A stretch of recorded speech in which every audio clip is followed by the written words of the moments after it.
দেখো মাটন আমি এতটা ভালোবাসি, দেখো কতগুলি দেখো মাটন নিয়ে নিয়েছি আজকে, কিন্তু ভাই টার্গেট নিয়েছি 2 কেজি মাটন খেতেই হবে। সব জায়গায় কিন্তু ভেটকি মাছের পাতুরি হয় ফ্রাই করে, বাট দিদি বলছে আমাদের কিন্তু স্টিম করে হয়, আর স্টিম করে হলে কি টেস্টটাও কিন্তু বেশি হয়।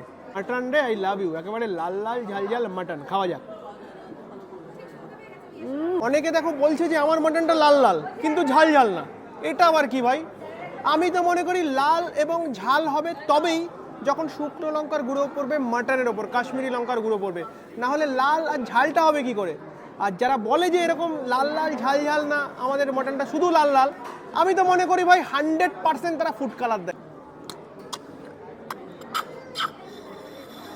কিন্তু গলদা চিংড়ির মালাইকারি সাইজটা ঠিক এরকম। ওকে, আজকে উপমাস ক্যাটারিং এর ডাকে একটা গ্র্যান্ড রিসেপশন পার্টিতে চলে এসেছি। ফার্স্টেই দিদির হাত থেকে নিয়ে নিচ্ছি প্লেট। দিদি থ্যাংক ইউ।